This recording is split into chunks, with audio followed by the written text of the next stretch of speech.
Bienvenidos una vez más al programa En Contacto, el programa de opinión de la Universidad del Valle. Muchísimas gracias por continuar en la programación de Univalle TV. Mi nombre es Fulvia Carvajal y hoy vamos a estar en contacto con el tema de la paz total, una de las principales apuestas del gobierno actual de Gustavo Petro. Ya regresamos.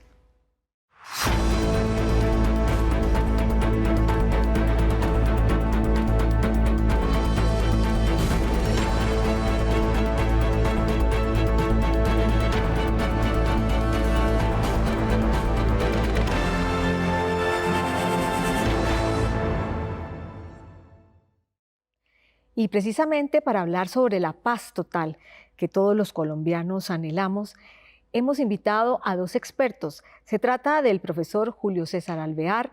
Él es politólogo, docente e investigador del Instituto de Investigación e Intervención para la Paz de la Universidad del Valle. Es profesor de la Facultad de Derecho en el programa de Estudios Políticos y Resolución de Conflictos y candidato a doctor en Educación de la Universidad del Valle.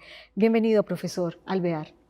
Fulvia, complacido de estar con ustedes y bueno, compañía aquí de Diego, que es un gran amigo. Claro que sí, vamos a estar en contacto también con Diego Arias. Él es coordinador de proyectos sobre convivencia, paz y reconciliación para entidades de cooperación internacional, como el PNUD, el Banco Interamericano de Desarrollo, la Organización Internacional para Migraciones y la Declaración Universal de los Derechos Humanos. Colabora habitualmente en los temas de análisis del conflicto y paz y reconciliación con diferentes medios de comunicación. Bienvenido, Diego. Fulvia y televidentes, muy honrado con la invitación. Quisiera agregar brevemente un lugar en el que estoy ahora en un ejercicio profesional y es un lugar en el que la Iglesia Católica está acompañando la implementación del acuerdo de paz que en su momento hubo con las FARC, pero sobre todo los temas de la paz total, y allí, digamos, tengo un lugar que es el más reciente. Honrado por la invitación, honrado por supuesto de tener a Julio César aquí a nuestro lado y el saludo para todos los televidentes. Muchísimas gracias, Diego. Y precisamente en nuestro intento de comprender de qué se trata la paz total, nuestro equipo de producción preparó el siguiente contexto. Adelante.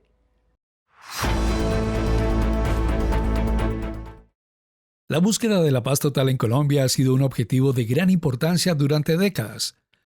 Nuestro país ha estado enfrentado en un conflicto armado interno que ha durado más de medio siglo, involucrando a varios actores armados, incluyendo grupos guerrilleros, paramilitares y el mismo gobierno. Dicho conflicto ha causado un gran sufrimiento humano y ha tenido un impacto significativo en la población. Con el paso de los años, se han realizado múltiples esfuerzos para alcanzar la paz en Colombia. Uno de los hitos más significativos fue la firma del acuerdo de paz entre el gobierno colombiano y las Fuerzas Armadas Revolucionarias de Colombia en 2016. Este acuerdo buscó el fin del conflicto con las FARC y permitió que el grupo se transformara en un partido político legal. Por su parte, en el actual gobierno, la paz total es ley de la República. El 4 de noviembre de 2022, el presidente Gustavo Petro sancionó la Ley 418, que establece el marco jurídico para adelantar negociaciones simultáneas con distintos grupos armados. Líderes y lideresas sociales, representantes de organizaciones de la sociedad civil, analistas, exguerrilleros firmantes del acuerdo de paz en proceso de reincorporación a la vida legal y la opinión pública tienen grandes expectativas con las propuestas del gobierno en temas de paz. Sin embargo, la paz total en Colombia sigue siendo un desafío, debido a que otros grupos armados ilegales continúan operando en algunas áreas del país, además de que persisten distintos problemas como la violencia relacionada con el narcotráfico, la violencia política y los conflictos territoriales. Hoy, en Contacto, Paz Total.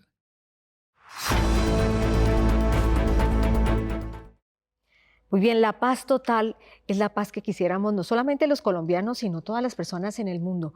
Pero me gustaría que en este mismo sentido del contexto que tratamos de explicar en qué consiste la paz total, Diego, para los televidentes, ¿qué es la paz total?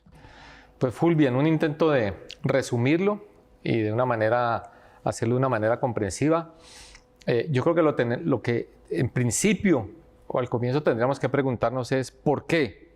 Si pese a varios esfuerzos de paz desde la década del 90, firma de acuerdo de paz con el M-19, otros grupos, la desmovilización de los grupos paramilitares y más recientemente, como mencionaba el contexto, el acuerdo de paz con las FARC. Si no obstante ese importante número de acuerdos de paz, que no son poca cosa en términos del beneficio que ha traído a las comunidades y en términos igual también de la cantidad de hombres y mujeres que han dejado las armas, la pregunta es por qué a pesar de todo eso seguimos en la guerra, seguimos en el conflicto. Y la explicación es muy compleja, tiene que ver entre otras cosas con la incapacidad del Estado para poder ocupar los territorios en donde antes había dinámicas de violencia, pero sobre todo tiene que ver con que han sido acuerdos parciales. Ni siquiera en la época del 90, cuando se dio paso a la constituyente, se logró que el ELN y las FARC entraran a una negociación de paz y últimamente con el acuerdo con las FARC no se logró que el ELN entrara en ese mismo contexto, en ese mismo dinámica, digamos, a una negociación de paz. De manera que siempre nos ha quedado asuntos sueltos, reciclajes de viejas o recientes violencias, la del paramilitarismo, la de las propias FARC. De manera que la paz total es el intento de una manera integral, en una misma coyuntura histórica, y mediante procesos que pueden ser de sometimiento a la justicia o negociaciones políticas, es un intento de ponerle fin a la guerra, como ha dicho el gobierno, para salvar vidas. Eso es lo que marca una diferencia de intentos anteriores. Yo, francamente, para no extenderme, creo que es la manera correcta de hacerlo, pero la cantidad de variables, intereses y situaciones que median en ese intento son muy complejas. Yo quiero ser optimista sobre que eso puede terminar funcionando, pero la realidad nos está mostrando la enorme complejidad, pero yo creo que hay que fortalecer esa perspectiva porque creo que es la apuesta correcta. Profesor Alvear, Diego nos lo ha dicho, hay demasiados intereses políticos, intereses económicos, se han hecho intentos por construir la paz históricamente, pero la verdad es que, bueno, llevamos más de medio siglo en un conflicto armado. ¿Usted ve viable la paz total? Bueno, yo creo que esta idea, porque más que una idea, un concepto de paz total ha venido mutando, ¿no? Digamos, tiene como varios momentos. Yo creo que hay un primer momento que pues, se mantiene lo que ha planteado Diego. Es un intento, en últimas, por acabar con esta conflictividad y con esta guerra que lleva más de 50 años. Desde que somos república, hemos venido de guerra en guerra y no ha sido posible, en últimas, tener una paz o una ausencia total de la guerra.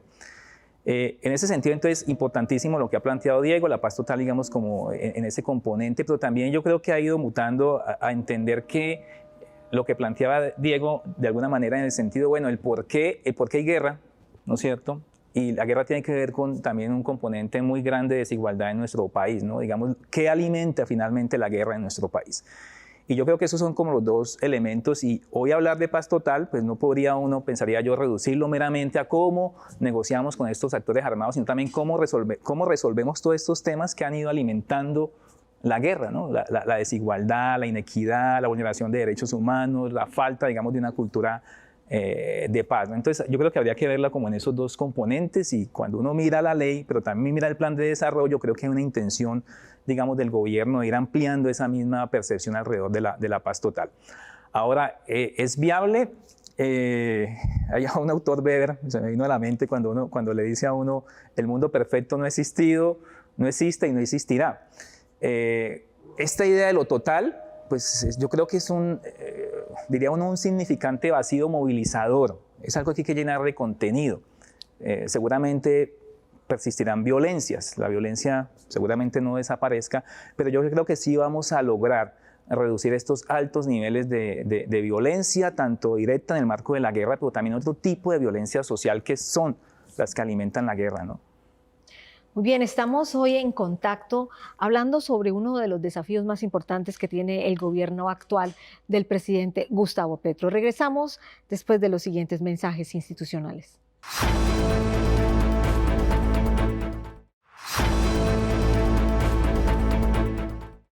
Muchísimas gracias por continuar en Contacto en la programación de nuestro canal Univalle TV.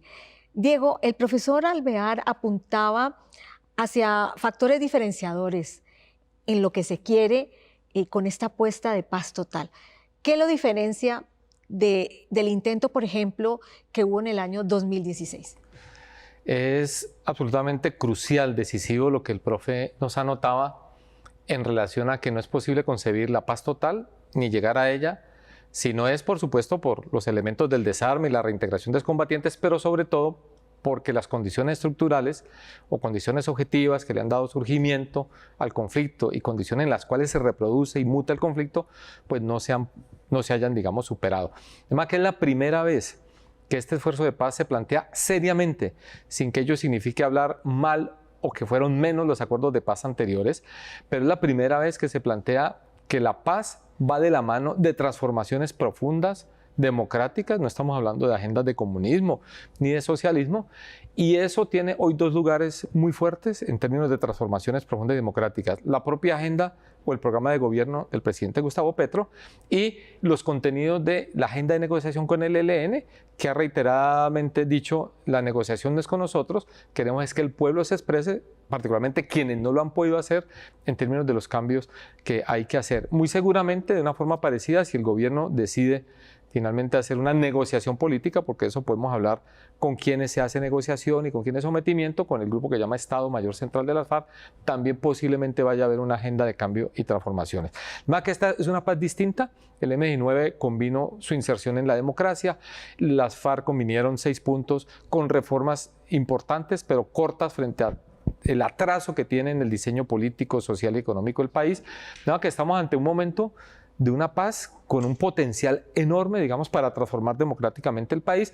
La pregunta es si a una negociación de paz uno le puede atribuir que los desarmes ocurran solo hasta que esos cambios o esas transformaciones se hayan dado. Lo que sí estoy seguro es que el país tiene que ponerse en sintonía, en rumbo, en la dirección de esos cambios y acompañarlo con un amplio consenso social y político y con las decisiones jurídico-políticas que se tengan que hacer, porque no hay otra posibilidad de concebir la paz sino de esa forma. Profesor Alvear, se dice que se requiere el diálogo, la concertación, el consenso con el mayor, digamos, con el mayor número de grupos armados posibles. Pero ¿cuáles son? ¿Con quiénes hay que hablar? Precisamente, ¿con qué actores sociales intervienen para que se pueda acordar una paz total? Bueno, en el marco de lo que está planteando el gobierno, habría negociación con grupos armados, digamos, intentar el ELN, las disidencias de la FARC, digamos, y otros grupos, en últimas, emergentes que tienen un componente de tipo político. Y negociación, o no negociación más bien, sino una política de sometimiento, pues con actores ya llamados o bandas criminales o actores en últimas que están involucrados con la criminalidad, ¿no? Y hay un tercer componente que pues también involucra la ley, que es este tema de los voceros de paz, ¿no? Quienes estuvieron en el marco del estallido social, estos jóvenes, pues pueden en últimas también trabajar como voceros de paz. Entonces, digamos que tenemos esos tres elementos. La idea es poder negociar el conflicto, sobre todo, porque el otro tema es que la paz es algo mucho más amplio, ¿no? Uno no puede reducir la paz meramente a la negociación con estos actores armados, pero sabemos que estos actores armados son un factor muy importante de violencia. Se incluirían todos estos grupos. Creo que el gobierno está haciendo un esfuerzo grande para incluir la mayor cantidad de grupos y de bandas. Estamos viendo constantemente a través de los medios de comunicación cómo se inician negociaciones con uno, con el otro, que en Buenaventura, que en diversas zonas del país, ¿no? En esencia son esos. Y yo creo que otros que emerjan, ¿no? Porque en últimas, insisto, la gran apuesta es poder involucrar el mayor número de actores que han recurrido a la violencia para reivindicar o derechos políticos por un lado o que pertenecen a la criminalidad, ¿no? Diego. En la dirección de lo que muy bien nos ilustra el profe Alvear, habría que decir que, digamos, hay dos herramientas: una de negociaciones políticas, en tanto se reconoce que ese actor armado tiene una agenda política que pretende tomarse el poder y en un sentido, digamos, revolucionario, y en ese caso, como ya se mencionó el profe, está el ELN, estaría eventualmente lo que se llama Estado Mayor Central de las FARC, cuyo jefe es una persona que conoce como Iván Mordisco, que son un grupo de las FARC que no estuvieron en la negociación de paz de La Habana o de los acuerdos del Teatro Colón. Es decir, ellos no son disidentes realmente de las FARC porque nunca estuvieron en el acuerdo de paz. Y hay otro grupo de las FARC que sí son propiamente una disidencia del acuerdo de paz, que es lo que se conoce como la Segunda Marquetalia, y sobre eso hay una gran discusión, porque ellos firmaron el acuerdo de paz y ante el marco jurídico que se estableció, se convino en que si dejaban o traicionaban o se apartaban del acuerdo de paz, nunca jamás iba a haber una posibilidad jurídica política para negociar la paz y había que someterlos bajo el mandato o el imperio de la ley, como se dice en este país. Hasta donde yo sé, el gobierno no tiene claro, pero parece que en relación a la estudio que la Corte Constitucional está haciendo de la ley de paz, muy seguramente va a haber pocas posibilidades de que esa Segunda Marquetalia entre a una negociación de paz y sea más bien por la vía del sometimiento a la justicia. Y yo me atrevería a decir que hay un cuarto elemento a lo que nos plantea el profe Julio César Alvear, y es el tema del narcotráfico, que claro, hay bandas, grupos criminales organizados, pero hay un lugar muy específico que es el tema del narcotráfico, para lo cual, bueno, el gobierno tiene una ley de paz total para hacer negociaciones políticas, tiene en estudio si presenta o no al Congreso una ley de sometimiento a la justicia para las bandas criminales que nos dice el profe, y hay un anuncio que generó mucha polémica y es la promulgación o la presentación al Congreso de una ley de reconciliación en la que tendrían cabida más específica los narcotraficantes. Como lo ha descrito el profe, como lo hemos venido conversando, es de una complejidad enorme porque en cada caso una apuesta tiene opositores desde el punto de vista de la opinión pública, del apoyo social y político, pero también en el marco de la Constitución muy seguramente va a haber enormes obstáculos que salvar y van a depender del control constitucional que haga la Corte Constitucional y del trámite de esas otras dos leyes según le vaya en el Congreso de la República. Yo creo que sobre el tema del narcotráfico, de todas maneras debemos, digamos, detenernos un poco, pero antes de hacer eso yo quiero resaltar algo que nos ha dicho el profesor Alvear, y es que no se debe concentrar la paz total como respecto o alrededor de los actores armados, sino que también hay que mirar las desigualdades, digamos, los otros elementos que alimentan el conflicto, como las desigualdades sociales, las inequidades, las faltas de oportunidades, la falta de educación. ¿Cómo ve nuestro país hacia una cultura de paz con todos estos otros elementos que suman más allá de un consenso con los actores armados? O sea, negociar con todos estos actores, llámense actores políticos, criminales, es importante. Digamos, y hay que hacerlo y eso va a reducir las violencias. Pero hay otra cantidad de actores invisibles que están, digo yo, en el barrio, en la cuadra. Hay otra cantidad, digamos, de actores que terminan siendo también víctimas de diversas violencias, ¿no? Lo que pasa hoy en día en el sistema de salud, por ejemplo. Este tipo de cosas hay que plantearse. Entonces, si vamos a hablar de una paz total, si vamos a hablar de una cultura de paz y queremos ampliar pues, el término, pues tenemos que pensarnos que el único factor, que es lo que yo creo que ha absorbido la agenda completamente, e insisto, es importante, que es el tema del conflicto armado, pues hay una gran cantidad de conflictividades sociales que no son tenidas en cuenta o que no tienen, digamos, la potencia en la agenda que tienen en últimas el tema del conflicto armado. Yo creo que ese es un tema, el gobierno creo que tendrá que hacer un ejercicio en doble vía, de abajo hacia arriba, de arriba hacia abajo, y lo planteamos en esos términos, también de atender esas conflictividades pues, en los territorios concretos. Muere más gente porque no tiene acceso al sistema de salud, muere más gente, niños, porque de alguna manera no pueden suplir sus necesidades, digamos, alimenticias, y yo creo que esos son factores que son determinantes si queremos hablar de paz total. Mueren más personas en últimas en los barrios por temas de convivencia. Por ejemplo, aquí en la ciudad de Santiago de Cali esos índices son muy altos. Yo creo que es un tema también que la paz total tiene que agendar, ¿no? Yo a veces insisto, pues el conflicto armado ha absorbido la agenda, eso es importante, pero también si vamos a hablar de paz total y una paz integral, pues esas conflictividades sociales también hay que atenderlas. A veces siento que se descuidan, e inclusive a veces siento que no se agencian, pensaría yo. Cuando un actor armado o un miembro de un grupo, digamos, insurgente es nombrado gestor de paz, eso le da un agenciamiento a ese actor. Y otros actores también, ¿por qué el gobierno nacional no hace también lo mismo, ¿no?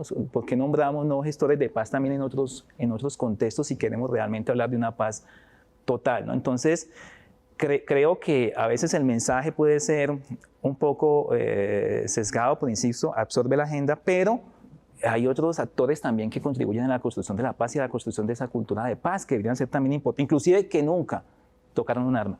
¿Sí? Y creo que también es importante que el gobierno nacional mire hacia ese lado, ¿no? Muy bien, estamos en contacto. Hoy estamos hablando sobre la paz total. Regresamos después de unos minutos.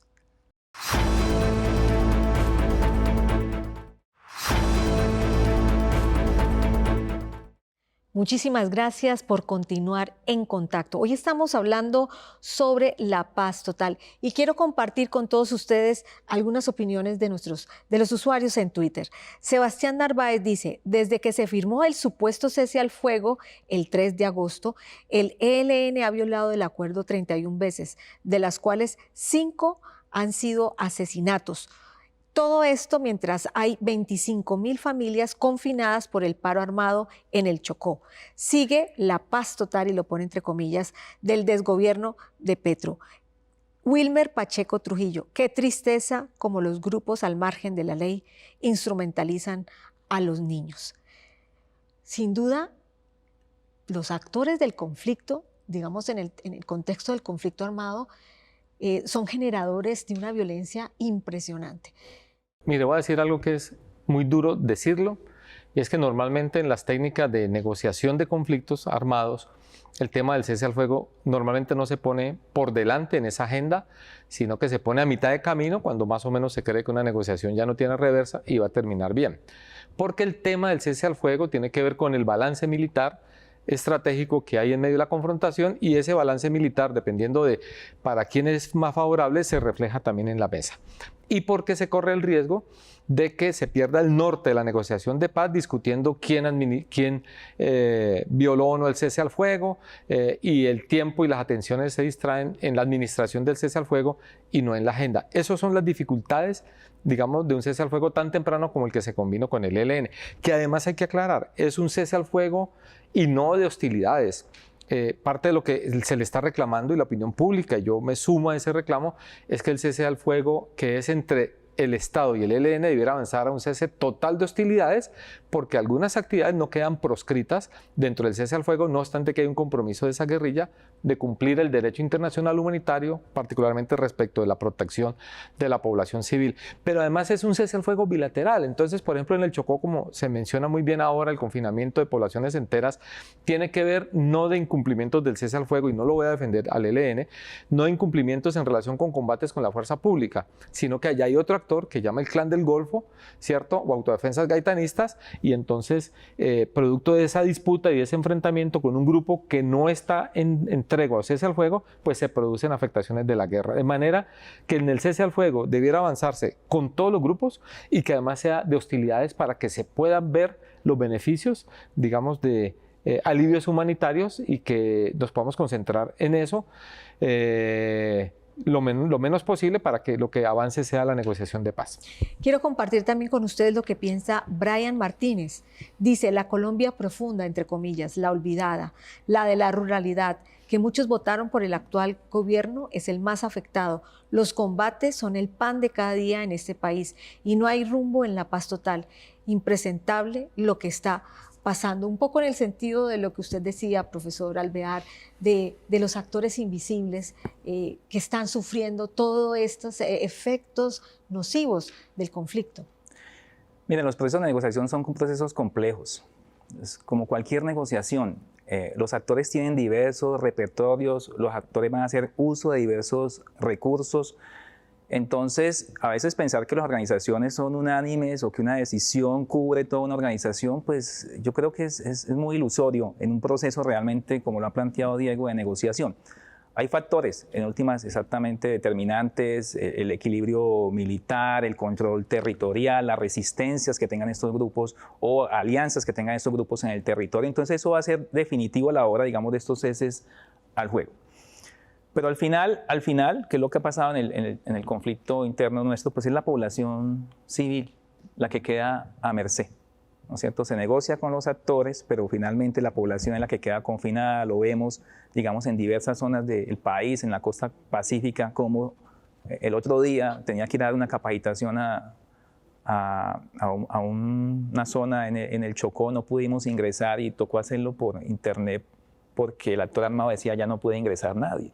Y uno veía estas personas confinadas, o sea, hay toque de queda, estamos hablando que eso pasa hoy en día. Entonces hay lugares donde ni siquiera el conflicto terminó, no ha cesado, y yo creo que ese es el gran desafío, donde el Estado no ha podido en últimas ejercer en últimas el control territorial y donde la población está a merced a actores que ya son inclusive diversos, solapados, porque guerrilla, narcotráfico, delincuencia, minería, o sea, hay una cantidad de factores que en últimas cada vez complejizan más el conflicto y que, insisto, ponen en el centro, digamos, esa la población, quien termina siendo victimada y que no tiene los recursos para defenderse de un actor armado, ¿no?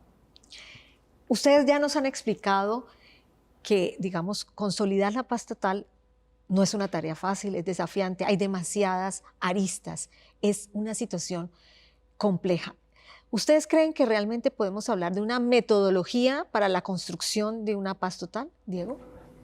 Pues hay críticos de la estrategia de paz del gobierno que apuntan a que es un poco caótica la metodología, que no la hay en otros casos o que se está haciendo camino al andar o que se está improvisando. Yo creo que hay, de todas formas, de todo un poco, pero creo que sí tienen claro a dónde quieren llegar y los caminos mediante los cuales quiere llegar. Sencillamente es de una complejidad enorme porque se trata de cuadrar por aquí por un lado y se desbarata por otro. Hay una masa crítica de factores que no se logra configurar, pero Fulvia, permítame expresarle también a los televidentes y a Julio César, mi mayor preocupación es que la paz está indefectiblemente vinculada al éxito en este país de un proyecto reformista y de cambio democrático. Entiendo, por supuesto, que esos cambios hay que hacerlos de forma concertada, de forma dialogada, sin perder la esencia de los cambios que se quieren introducir, porque no se trata de que todo cambie para nada cambie, como se dice. Y creo que el acuerdo nacional va a ser la única posibilidad, porque no creo que los cambios y las transformaciones vayan a pasar las del gobierno en el Congreso. Incluso tengo una duda. El proceso de participación con el ELN, del cual deben salir las propuestas de cambio y transformación, termina en mayo del 2025.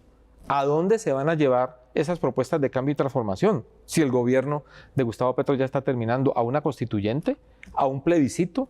Corriendo el riesgo de que se pierda. O sea, hay una cantidad de incertidumbres que para mí solo un acuerdo nacional puede resolver en términos de las reformas, en términos de las negociaciones de paz, para que más allá de este gobierno el país tenga, digamos, una estabilidad, una tranquilidad del rumbo, digamos, una idea de visión compartida. Y me preocupa mucho, con esto concluyo, solo un gobierno muy fuerte políticamente, con amplio consenso en distintos sectores de la población y de la institucionalidad, y sobre todo de apoyo público, puede sacar adelante la paz. Un gobierno cuestionado, debilitado, arrinconado, sin resultados y sin logros, le es imposible sacar la paz adelante. De manera que por todo, por la paz y por las reformas, a todos nos interesa que al gobierno de Gustavo Petro, en medio de las críticas que le puedan hacer, le vaya bien. Profesor Alvear, y teniendo en cuenta lo que nos dice Diego y desde su percepción, ¿qué tan lejos estamos de un acuerdo, de un consenso? Bueno, la historia creo que nos ha enseñado que la confrontación política en nuestro país ha sido extremadamente violenta. Uno ve la elección de Petro, digamos, como un elemento esperanzador. O sea, si un gobierno, en últimas de izquierda, logra hacerse a la presidencia de la República, pues uno dice, bueno, es un sistema que en últimas pues hay esperanza. O sea, es viable, digamos, un proyecto político. El otro tema es la tensión y las fuerzas que hay internamente. Yo creo que es posible llegar a acuerdos, pero eso implica mesura tanto del gobierno como de otros sectores que están en oposición, ¿no? Y cuando yo digo mesura es que el gobierno de Petro no se puede tampoco radicalizar. El país necesita cambios profundos, pero eso hay que conversarlo. Hay, digamos, elementos sensibles para muchos sectores, digamos, de la oposición, que lo que pasa con la reforma a la salud, por ejemplo, es un ejemplo. Eso, sabemos todos que el sistema de salud es ineficiente en muchísimos aspectos, pero hay una resistencia fuerte de las EPS o de diversos actores, y eso tiene un peso y hay que escuchar, ¿no? Yo creo que el gobierno de Petro tiene que escuchar. Yo creo que el gran desafío del gobierno de Petro es lograr ese consenso. Me da la impresión que al principio de su gobierno lo intentó, y que poco a poco eso se ha ido fraccionando. Si no logra, en últimas, el gobierno ese gran acuerdo nacional, si lo planteamos en esos términos, ese gran consenso sobre, digamos, aspectos que permitan esas reformas, ese gran consenso que nos permita salir de esos niveles de desigualdad, por ejemplo, económica que hay en el país, esos niveles de discriminación, esos niveles de exclusión, que la gente pueda acceder finalmente a muchísimos bienes y servicios del Estado, pues muy seguramente este conflicto va a ser perpetuo, en el sentido de que probablemente no se exprese ya como actores armados, sino que como lo estamos viendo, es en las ciudades, el conflicto constante. Anden ustedes por una calle nuestra de cualquiera de las ciudades y vemos cómo la gente finalmente mantiene con unos niveles de tensión y a veces de agresión fuerte entre vecinos. Entonces, yo creo que es un tema ahí sistémico. El gobierno nacional tiene que pensarse cómo logra ese consenso, pero no va a ser radicalizándose de una parte o de otra, ¿no? Creo que... Muy bien, estamos en contacto. Hoy estamos hablando sobre la paz total. Regresamos en unos instantes.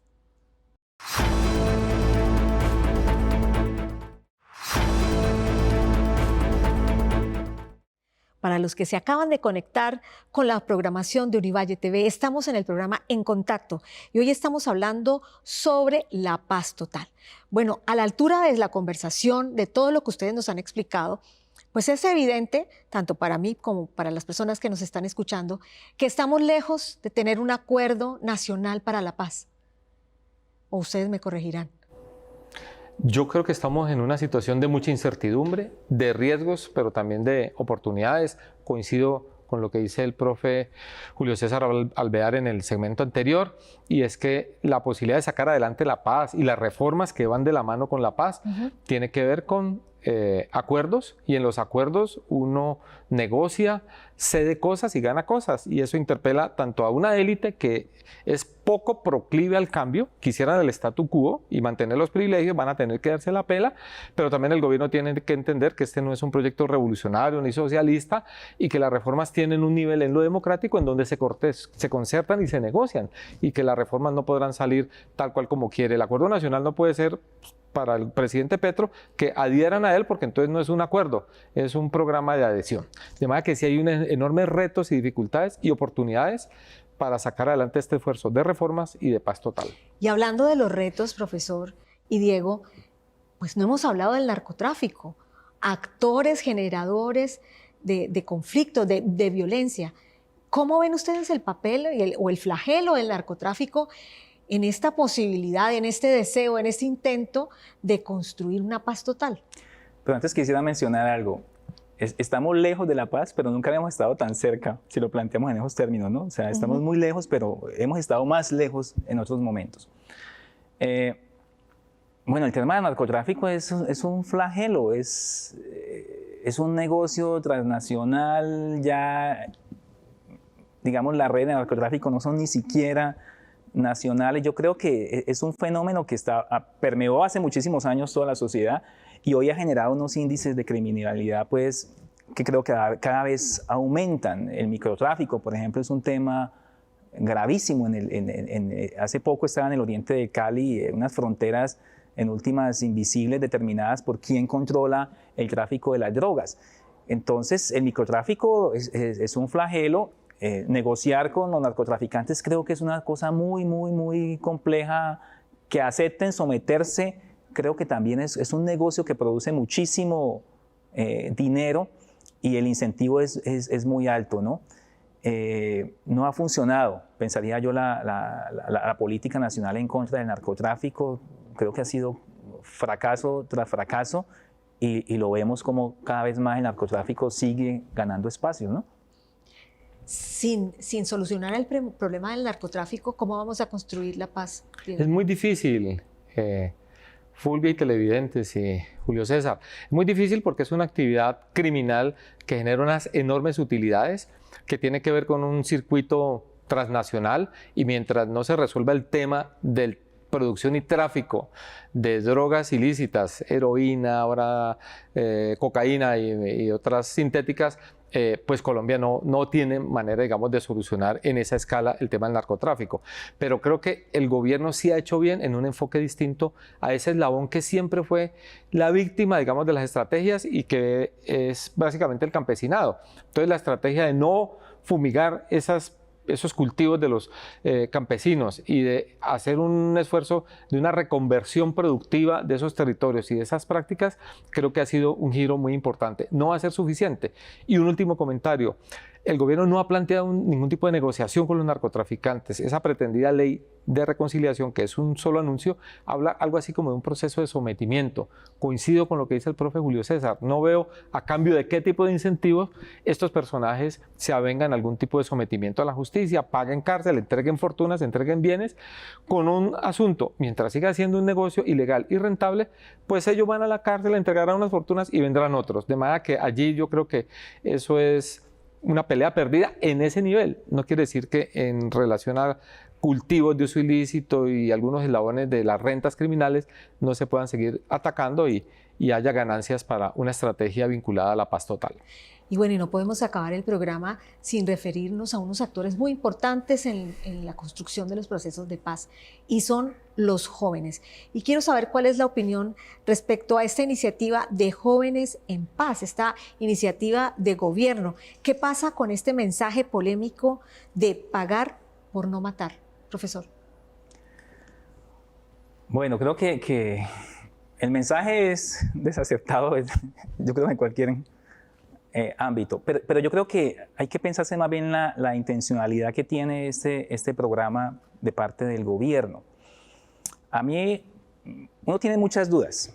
Efectivamente, hay muchos jóvenes que han sido capturados por bandas criminales, y darle la oportunidad de que puedan salir de estas bandas y puedan subsistir y entregarles algún tipo de recurso puede ser, en últimas, positivo si eso se hace de manera integral. Hay un riesgo muy grande, porque conozco, digamos, con algunas zonas del país donde los jóvenes del barrio cobran por que pasa el kilo de cocaína que pasa por la cuadra. Y son sumas exorbitantes. ¿Cuántos kilos pueden pasar en una zona de narcotráfico? Muchísimos. O sea, la capacidad de recoger recursos de estos jóvenes es muy grande, y pues cambiar eso por $1.000.000 de pesos, $1.500.000, probablemente ahí no hay un incentivo. Yo creo que el programa está bien, en el sentido de que, bueno, si se hace de manera integral con los actores en territorio, como sé que se está haciendo, porque la Universidad del Valle participa de ese proceso, pero yo creo que le falta otro elemento, porque también hay un mensaje, pensaría yo, contradictorio, y debe incluir los jóvenes, no solamente que estén involucrados en bandas o ya están involucrados con actores criminales, sino jóvenes que estén en condición de vulnerabilidad, por ejemplo, o jóvenes que en últimas tienen condiciones de pobreza que no les permiten también suplir sus necesidades. Creo que debería ampliarse el espectro a esos jóvenes también y no quedarse solamente en esos actores. Hay malas experiencias, digamos, por el no manejo adecuado de este tipo a veces de recursos, hay emprenderismos, a veces estos recursos no son utilizados realmente para integrarse, sino que inclusive adquirir pues elementos para seguir delinquiendo. Creo que hay que ser muy cuidadoso, pero creo que ampliado esto hablamos de 100.000 jóvenes que se está pensando en el país, ampliado no solamente a los que están involucrados, sino a los que están en riesgo de que se involucren, y adicionalmente a los que no están involucrados y están haciendo las cosas bien. Yo creo que este programa podría ser muy exitoso. Hay muchísimos jóvenes que no pueden llegar a la universidad, no pueden llegar a un colegio porque no tienen cómo hacerlo. Esto puede ser un elemento, digamos, para contribuir. Ahora, insisto, si eso es solamente entregar un recurso y no hay una formación integral, realmente no hay una capacidad de que estos jóvenes transformen su vida, pues después de que se acabe el programa, pues terminaremos con jóvenes en las calles delinquiendo. Entonces, Diego, en esta construcción discursiva, pagar por no matar, pues se hace la inferencia de lo contrario. Sabemos lo que vale la vida en nuestro país, y pues toda la violencia que llevamos durante más de un siglo. ¿Qué realmente se quiere con este programa? El presidente es un gran comunicador, a veces se le chispotea, como en este caso, y utiliza una frase desafortunada, o en medio de muchas otras frases, la prensa o algún sector de la prensa y la oposición pues aprovechan la papaya y entonces se van con todo contra él. Porque coincido con lo que muy bien ha planteado el profe, tendría poco que agregar a lo que dice el profe Julio César Alvear. A mí me parece razonable que en un programa que pretende, hablemos de Buenaventura, de chotas y espartanos, de estos dos grupos criminales al que se vinculan particularmente jóvenes, y que fue en el contexto en donde surge la frase del presidente Petro, a mí me parece absolutamente razonable que haya un incentivo para hacer la retención de esos jóvenes en la transición de dejar los grupos criminales e insertarse en una perspectiva integral, reitero, como bien lo dice el profe Julio César, que implique educación, salud, oportunidades laborales, incluso una reintegración de alguna forma comunitaria. Eso hay que sostenerlo y me parece que $1.000.000 es apenas razonable para eso. Siempre habrá la discusión, también con los excombatientes cuando dejan las armas, pero ¿por qué les están dando universidad? ¿Por qué les dan apoyo? Y a los que nunca cogimos las armas, pues no nos dieron. Esa discusión me parece que es irresoluble, pero creo que es lo que toca que hacer. Y agregaría también, ratificando lo que dice el profe Julio César, tiene que ser un programa encaminado a los jóvenes que están en armas y en actividades criminales y delincuenciales, pero también a los que están en altísimo riesgo de ser cooptados o de ser una nueva generación que reemplace esta otra que se avenga a un proceso de dejación de armas o de sometimiento a la justicia. A mí me parece que son más los aspectos buenos. Por supuesto habrá que tener control de que con una mano no estén recibiendo el auxilio económico y con la otra estén cobrando la extorsión por la noche, que haya permanencia en los programas de reincorporación o de reintegración. Esos controles son normales, pero me parece que va en la dirección correcta. Quiero compartir con ustedes lo que opina Guillo, @Codiguillos. Dice: Colombia no olvida a los 22 jóvenes cadetes que fueron asesinados en enero de 2019 por el ELN en un acto de lesa humanidad, mientras los responsables fueron liberados por orden del gobierno para ser gestores de paz. Al gobierno no le importan las víctimas. ¿Qué opina usted, profesor? Yo creo que el gobierno tiene que pensarse muchísimo en darle otro nombre. Porque es que los significados van mutando. Una cosa es ser gestor de paz en los 80, 90 y otro es lo que hoy la gente está percibiendo como gestor de paz. Entonces yo creo que son personas que van a contribuir a que un conflicto se pueda resolver, pero yo creo que esta idea de gestores de paz le genera cierto escozor a la sociedad, ¿no es cierto? Porque dicen, bueno, ¿cómo hicieron la guerra y cómo ahorita quieren enseñarnos a hacer la paz? Cuando hay tanta gente, insisto, como lo dije hace un rato, que ha venido construyendo paz, que nunca ha recurrido a las armas. Importante que ellos hagan esa labor. Creo que debería de renombrarse el papel de ellos. Esta es una sugerencia que le hago respetuosamente al gobierno. Yo sé que está en la ley, que esto es una tradición pues, de muchísimos años que ven en la ley, pero yo creo que la idea de gestor de paz a un actor armado debería reducirse realmente a lo que va a hacer. Va a contribuir a facilitar el proceso de negociación, ¿sí? Porque, insistiría, la idea y el concepto de paz hoy en día es muchísimo más amplio y no lo podemos reducir meramente al tema del conflicto. Y la gente lo está entendiendo de esa manera, ¿no?